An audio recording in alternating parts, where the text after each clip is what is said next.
So Unit 3, Notes 5 is called A Nation Divided. We are looking at what is the breaking point of when the South had had enough with the North and what makes them leave the Union of the United States of America. We've been studying all of these different things and events that are leading up to the Civil War, and a big issue being slavery and how the southern states want their own states' rights to choose whether they have slavery or not. And we have been looking at some of the issues and some of the division that's happening in our country. So today we're focusing on notes pages 11 and 12 in our packet, which is going to start with the 1860 election, which is the final straw for the South. And then it's going to focus on the South leaving the Union and creating their own country of the Confederate States of America, and ultimately the first shots that get fired in the Civil War.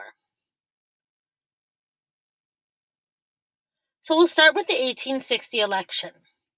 Since the writing of the Constitution in 1787, northern and southern states have been making compromises surrounding slavery. By 1860, the nation was more divided than ever. It was an election year, and the presidential race revealed how deeply divided the country had become. So there were four candidates. You've got Abraham Lincoln, who's the Republican Party, Stephen Douglas, who's the Northern Democratic Party, and John Breckinridge, who's the Southern Democratic Party, and John Bell, who's the Constitutional Union Party. Abraham Lincoln ran on the platform that slavery should be limited to where it already exists and should not be allowed to spread. Stephen Douglas says, I oppose slave codes to protect slave owners, but I think that think the territories and new states should decide on slavery for themselves. Breckinridge says, I support slave codes to protect slave owners and think territories and new states should decide on slavery for themselves. And then we've got the Constitutional Union Party of John Bell, who says, let's not talk about slavery at all. We just need to keep the nation together. Lincoln won the election of 1860, but his victory was odd because he won with only 40% of the votes. This means that 60% of the people in America did not want Lincoln for president. His name wasn't even on the ballot in 10 southern states. But the remaining 60% of the votes were divided between three candidates. So Lincoln had the largest number of electoral college votes. Lincoln's election meant the southern states that supported slavery were in the minority. They feared that sooner or later Congress would vote to abolish or get rid of slavery, and Abraham Lincoln would support that kind of legislation. Southerners feared that their liberty, property, and entire way of living were at risk. So our first important person is Abraham Lincoln, and he became the 16th president, and he was determined to keep the United States together. In fact, he said, I would save the Union. If I could save the Union without freeing any slave, I would do it. And if I could save it by freeing all the slaves, I would do it. He just wants to keep our country together.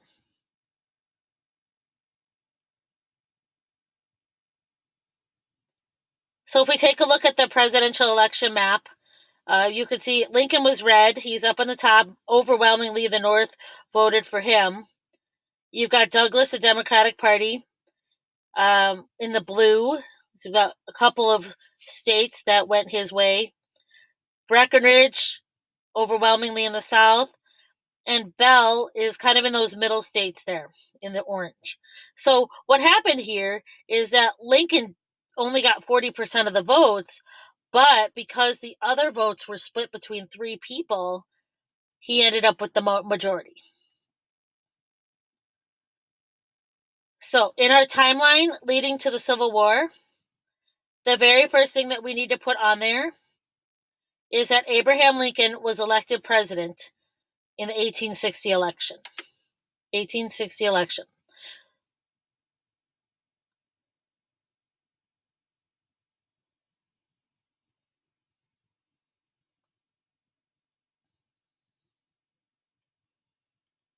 And then in our timeline on the front of our packet, we want to make sure that we write down that Lincoln was elected president in 1860.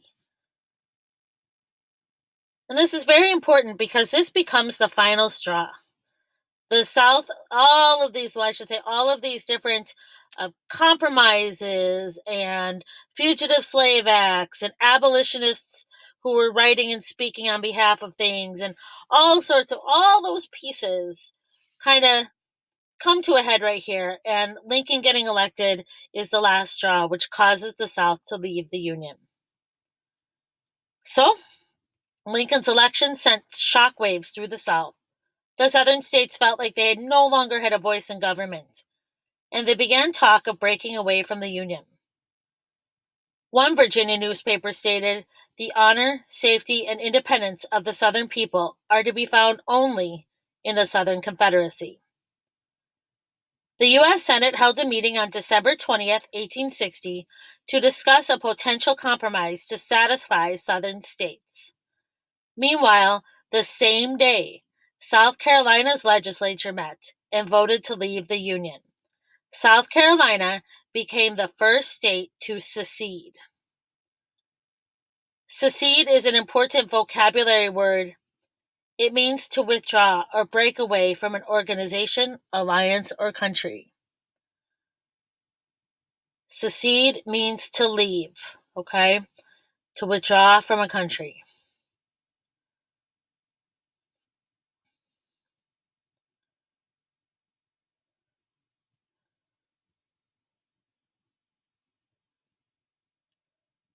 And again, on our timeline, we want to add that South Carolina was the first state to secede or leave the Union.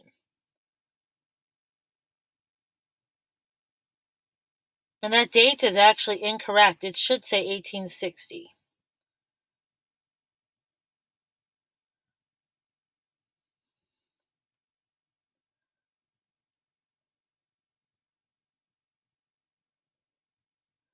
So this should say December 20th, 1860.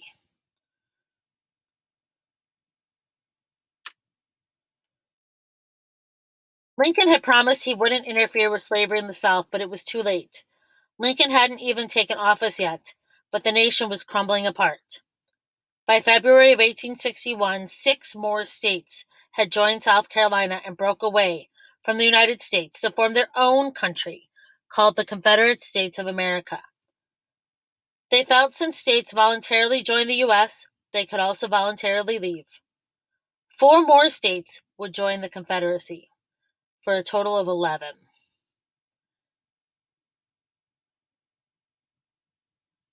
So you can see on that map there, find your notes where it's the South, 11 slave states that seceded. That's 9 million people who left the United States.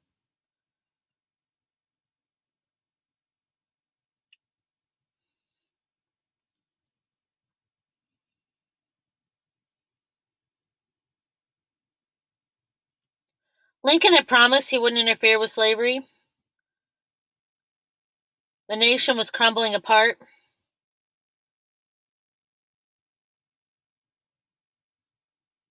These 11 southern states that seceded and withdrew from the United States are called the Confederacy. And the Confederacy is an important vocabulary word that you need to know.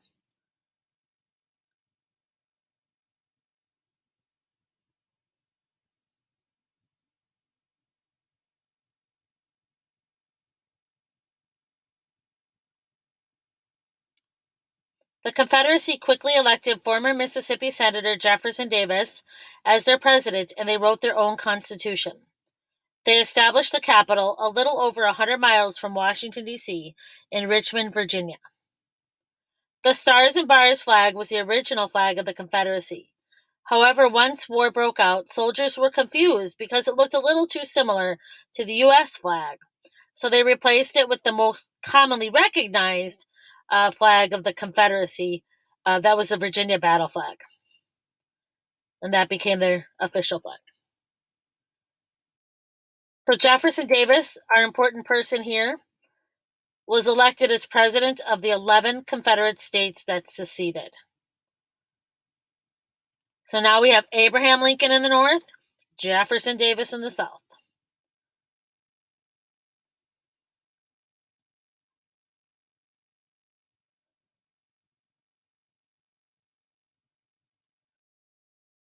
And on our timeline, we want to add the word secession.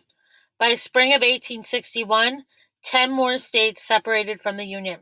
So we got Carolina, who separated first, and then 10 more states have followed for a total of 11 states. And again, if you did not change this date to 1860, please do right here, December 20th, 1860, for the South Carolina one. The states and territories that did not secede were referred to as the Union. States on the border had to choose. 4 slave states that were known as border states remained in the Union. So our slave states right along here, okay, remained in the Union. And this is where we have the development of West Virginia, because the whole state of Virginia broke apart into 2, and this area decided to stay with the Union and became West Virginia. And then the whole part of Virginia here stayed with the Confederacy, and they broke away there. Okay, so we have a formation of a new state here as well. On March 4th, 1861, Abraham Lincoln was inaugurated and became the leader of a broken nation. In his inaugural speech, he spoke to both Union and Confederate citizens, extending peace and friendship. So next to your map, we already filled in the South. Here's the North. 19 free states, 8 Western territories, and 22 million people.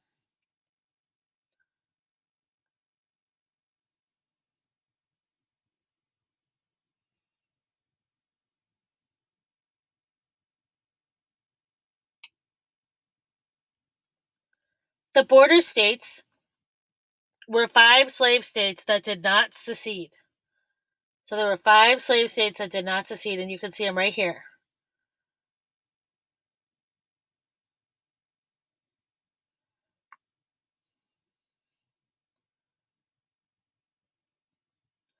The states and territories that did not, we read that already, sorry. The Union, the United States as one nation governed by a single government.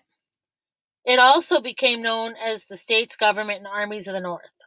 So your big thing here is that it's the Army of the North, the Union, the states in the North. So the Union is in the North, the Confederacy is in the South.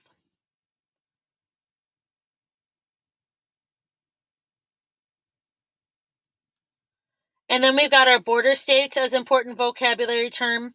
These are states that allowed slavery but chose to remain in the Union.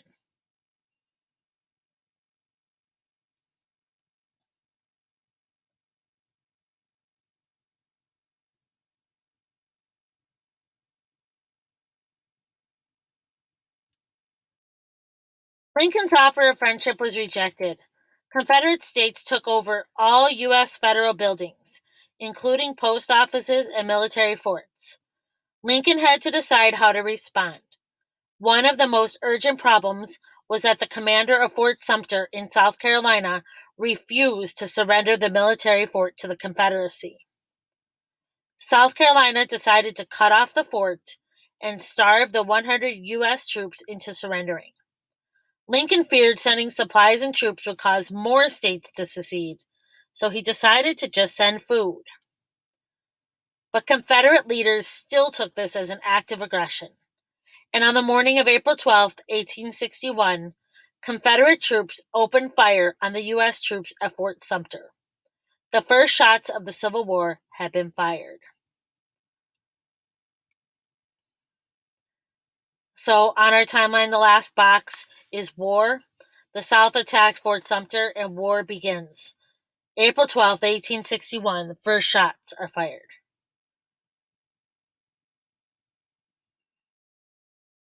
So in your timeline, 1861, this is in the front of your packet, Civil War began at Fort Sumter.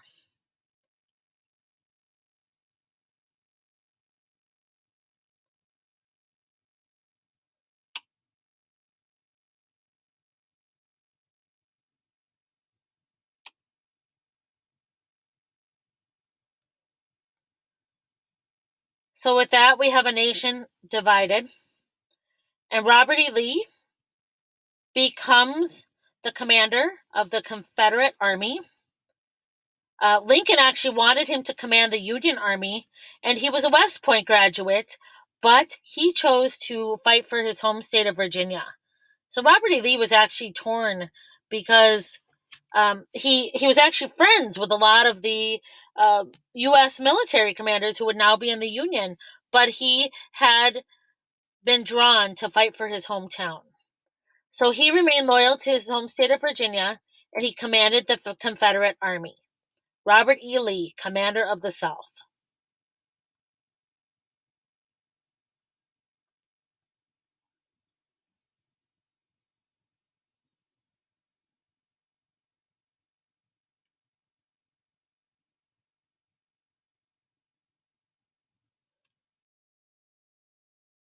So we have our Confederacy, the down arrow showing you that it's the South.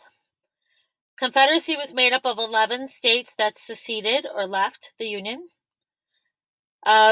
They were fighting for states' rights to allow slavery.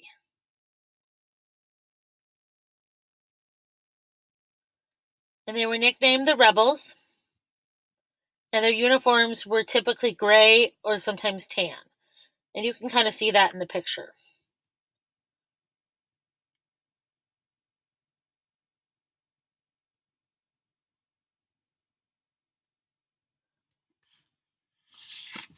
And another important vocab term is the Rebels.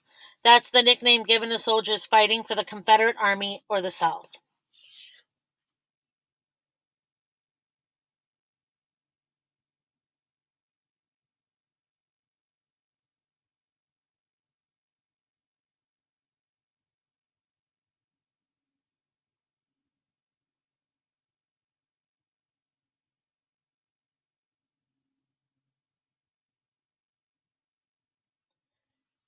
And then you see pictured here is this is the Union Army.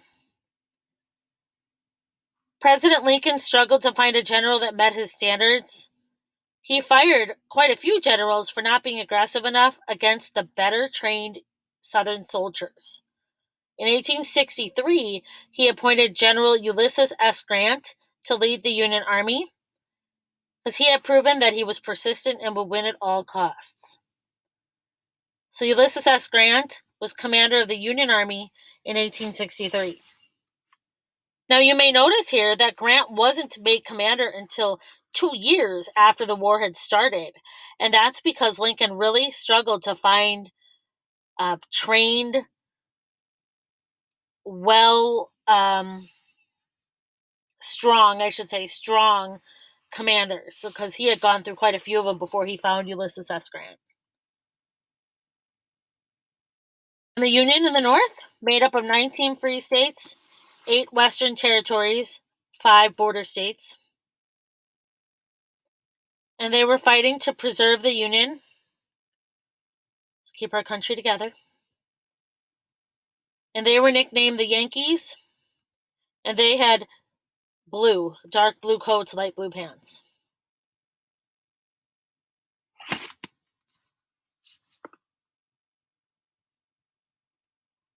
So we have the Rebels in the Confederacy, and then in the North, we've got the Yankees, which is the nickname given to soldiers fighting for the Union Army.